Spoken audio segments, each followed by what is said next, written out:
Alexandra Velázquez, a quien nos alegra tenerla esta mañana con nosotros, es abogada consultora en asuntos contractuales, asuntos relacionados con lo laboral. Abogada, bienvenida, muy buenos días y gracias por estar otra vez por aquí en el Consejo de Redacción. Muy buenos días, Felipe, buenos días para el set y para la audiencia en general. El tema se ha movido fuertemente esta semana. Hemos tenido debate público regional y nacional a propósito de la conveniencia o no, si el presupuesto del gobierno nacional da para eso, si en menos de 4 meses es posible hacer ese tipo de ajustes para revisar esta contratación. Usted, de entrada, para que empecemos la conversación, ¿cómo ve este tema que tanto se ha movido esta semana? Felipe, desde el semestre pasado, finales del año 2022, se ha venido generando un debate y una discusión en torno de, bueno, ¿qué va a pasar con los contratos de prestación de servicios? Nosotros tenemos cosas o situaciones muy claras. En el mes de septiembre del año 2022, el presidente dio una directriz presidencial en donde básicamente empezó a hablar de la necesidad de un plan de formalización laboral. Posteriormente, en un foro internacional, volvió a tratar el tema y hasta ese momento todo era especulación y duda. Y hoy la especulación y duda se convirtió en una gran preocupación. Y esta preocupación nace de las circulares conjuntas que hemos estado conociendo y que se están viendo desde finales de diciembre del año pasado, para ser más exactamente, más precisa, desde el 29 de diciembre. Ese día salió la primera circular conjunta entre la Dirección de la Función Pública y la ESAP, que es la Escuela Superior de Administración Pública. Posteriormente, la semana pasada salió otra circular conjunta entre la Función Pública y Colombia Compreficiente, en donde lo que se nos están dando son los lineamientos que hasta hoy ya la ministra del Trabajo e inclusive la procuradora, tal como usted lo acaba de enunciar, ya vieron una imposibilidad práctica, presupuestal e inclusive jurídica de cumplir. Abogada, ¿cuál es el camino a seguir entonces? Porque en este momento solo tenemos incertidumbre. Si el propio Ministerio de Trabajo, desde el gobierno, anuncia que no va a ser posible el proceso tal como lo había dicho el presidente Petro, ¿qué tiene que pasar ahora? Andrea, muy difícil tu pregunta, porque precisamente lo que tenemos es preocupaciones. Hay una incertidumbre total de qué va a pasar, y lo importante que tengamos de presente y que aclaremos es, esto es hasta hoy única y exclusivamente dirigido, o estos lineamientos están dirigidos para los contratos de prestación de servicios que suscriban las entidades públicas y con personas naturales, ¿listo? No con personas jurídicas. Ahora bien, tú me preguntas, ¿y qué va a pasar? Pues digamos que las entidades públicas hoy tienen que mirar cuál es el mejor camino, no hay uno bueno. En principio los lineamientos dicen que el plan de formalización debería empezarse a ejecutar en estos primeros 4 meses, en donde hasta ahora solamente se podrían celebrar contratos de prestación de servicios por ese término, y se supone que en esos 4 meses las entidades públicas a quienes se dirigen estas directrices y estos lineamientos tienen que iniciar con el estudio de cargas. Ese estudio de cargas es analizar, pues, financiera, presupuestalmente, la necesidad, qué van a hacer estos contratistas que pasarían a ocupar cargos o empleos temporales. Las entidades públicas en su mayoría no están en la capacidad de realizar este estudio de cargas. Por lo general quienes los hacen son terceros, por ejemplo, universidades. ¿Cuál es la preocupación que tiene hoy el Ministerio de Trabajo, la Procuraduría y demás que muchos otros entes administrativos y descentralizados? Es, venga, nosotros no tenemos la capacidad técnica para realizar el estudio de cargas. ¿Listo? No la tenemos, pero tampoco tenemos presupuesto para contratar quien lo haga. Exacto, no tenemos presupuesto para contratar quien lo haga. La Función Pública dijo, no, hágalo usted, que nosotros le ayudamos, nosotros le colaboramos con la asesoría. La siguiente pregunta es, el Departamento de la Función Pública sí tiene la capacidad técnica y operativa para apoyar el estudio de cargas de todas las entidades del Estado.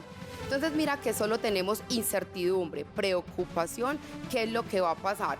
O por el contrario, a lo que se verán obligadas las entidades públicas será suscribir contratos de prestación de servicios por 4 meses, después ampliar el plazo hasta el 50%, que es lo que permite la ley 80, y pues posteriormente volver a suscribir un nuevo contrato de prestación de servicios motivado, lo que va es aumentar la carga administrativa de las entidades públicas, es decir, una inoperancia total. Abogada, ¿por qué se preguntarán algunos de las personas que nos están viendo por qué no es tan fácil? Pues dirán, con el dinero que pagan un contrato de prestación de servicios, ¿por qué no es tan fácil pues pagar el salario de un trabajador, un empleado vinculado a una entidad pública? ¿Cuáles son esos trámites? ¿Por qué no es tan fácil hacer simplemente ese paso? Daniel, importantísima tu pregunta.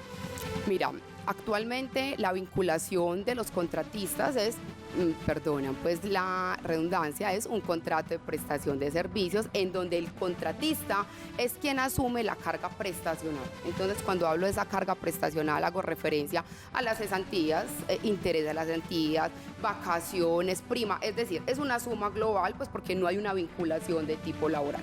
Hacer esa migración o esa mutación no es tan fácil porque naturalmente toda esa carga prestacional que hoy tiene el contratista se le desplazaría al Estado. Entonces no es solamente como decir, se le pagaban 3 salarios mínimos al contratista, ya se vuelve servidor público y le pagamos los mismos 3 salarios mínimos y no hay cambios. No, porque ahora bien, la pregunta es, ¿y entonces de dónde va a salir el presupuesto para asumir esa carga prestacional? Además, porque pasa de presupuesto de inversión a presupuestos o costos de funcionamiento y eso hace más pesado el Estado, ¿no? Y ya se venció el plazo para el Ministerio de Hacienda disponer de esos recursos presupuestales, o sea que hoy las entidades no tienen ese presupuesto y es muy importante tener en cuenta que esa carga prestacional, según sea la entidad, varía o aumentaría entre un 30 y un 60%, todo depende de los beneficios prestacionales que tengan los servidores públicos. Ahora, a esta hora nuestros alcaldes, que son hinchas y son fieles seguidores de Consejo de Reacción, están muy enredados con este tema por varias razones. Primero, porque los propuestos municipales se presentaron en los consejos municipales a noviembre, antes de estas famosas circulares, es decir, con qué plata están hoy los municipios. Segundo, el valor legal de las circulares. Expliquemos un poco, porque muchos abogados salen a decir, mire, ¿cuál es el tema ahí de una circular? ¿Es una ley? ¿Es una directiva? ¿Quién lo está dando? Usted muy bien lo ha aclarado, que son dos entidades, que es la que capacita a los funcionarios del Estado, que es el ESAP y el Ministerio. ¿Y qué tanto obliga eso? Exacto, ¿y qué tanto obliga esa eso? circular o resolución? Muchos asesores jurídicos de los municipios y las entidades han dicho, mire, qué pena, apartémonos de concepto, que es un concepto, y trabajemos con la realidad. El derecho laboral es realidad. ¿Qué decirle a los alcaldes que nos ven, a las entidades públicas que tienen este enredo? Juan Carlos, vamos a poner sobre la mesa cuáles son las dos corrientes jurídicas que encontramos al respecto. Hay quienes dicen que esas circulares finalmente son órdenes, ¿cierto? Y que la voluntad expresada del Estado y que en ese orden de ideas son de obligatorio y forzoso cumplimiento. Es más, nosotros tenemos varios pronunciamientos del Consejo de Estado en donde reconoce que efectivamente esas circulares, en donde se emiten órdenes, tienen carácter o vocación de actos administrativos. Sí. En ese orden de ideas sí serían de obligatorio y forzoso cumplimiento. Hay otros doctrinantes que dicen, no, venga, siguen siendo simples conceptos, como son simples conceptos y en algunas palabras, y cuando leemos la circular se habla de recomendaciones. Exacto. Serán las entidades quienes tomen la decisión de si los acogen o si se apartan. Es cierto, tengo conocimiento de algunas entidades que hoy dicen nos apartamos, para nosotros son simples conceptos, estamos en la imposibilidad técnica, jurídica y operativa y económica de cumplir con esas recomendaciones y lineamientos, no son actos administrativos para nosotros y como consecuencia de lo anterior vamos a seguir como estamos mientras que el gobierno define unos parámetros más claros y con una fuerza de obligatoriedad. Este es el supuesto de algunos. Otros, vuelvo y repito, lo acogen como actos administrativos y efectivamente pues dan cumplimiento al mismo por cuanto sienten que es una orden. Sandra, cerremos la conversación con lo siguiente. Tercerizar la contratación, ir a las famosas y en algunos casos cuestionadas empresas temporales para hacer esa contratación, puede ser una alternativa, un plan B mientras se hace un proceso jurídico, económico, de análisis que permita pasar a crear cargos de planta en esas entidades del Estado. Felipe, es un plan B muy costoso. Ya no solamente estamos hablando del incremento de la carga prestacional, que puede variar entre un 30 y 60% según la entidad, ¿cierto? Si la entidad tiene sindicatos, cuáles son los beneficios prestacionales, sino que adicional tendríamos que sumarle la administración que pueda llegar a cobrar la empresa, servicios temporales, de la cual ya habíamos hablado en alguna oportunidad, está entre el 10 y el 13% de administración. Eso sin contar que eventualmente suscribir un contrato o un convenio de esa naturaleza a puertas de una ley de garantías podría también implicar algunas impases o problemas de tipo jurídico. Pero pues de poder ser, podría ser, pero muy costoso. Bueno, y ni nos metamos con ese tema que Claro. alguna vez lo trabajamos porque Sí. ese asunto de las temporales para la contratación tiene una cantidad de detractores con buenos argumentos. Hay defensores del sistema también, pero de muchos detractores y con muy buenos argumentos de las implicaciones Felipe, laborales y legales que eso y lo tiene. que me han contado algunas entidades descentralizadas, aprovechando estas circulares, a la gente que generalmente le hacían contratos de 6 meses, le están haciendo el de 4, no le están aumentando ni el IPC ni nada. Le dijeron, mire, es lo que hay. no Esperemos a sabemos que se qué va pasar. resuelva además. Si quiere, tómelo.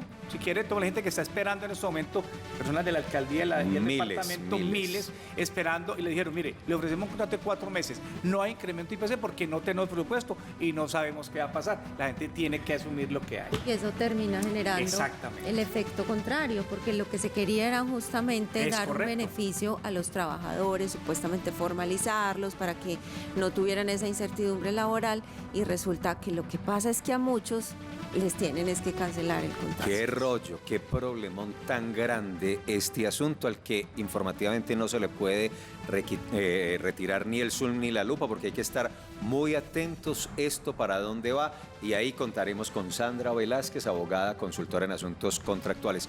Sandra, gracias. Qué buena, usted profe. expresó Es Sandra. en la primera pregunta, pasamos de esto a la preocupación, quedamos muy preocupados. Muy. Bastante, una inestabilidad jurídica y contractual absoluta. Gracias, Sandra. Gracias, Gracias a Sandra. ustedes.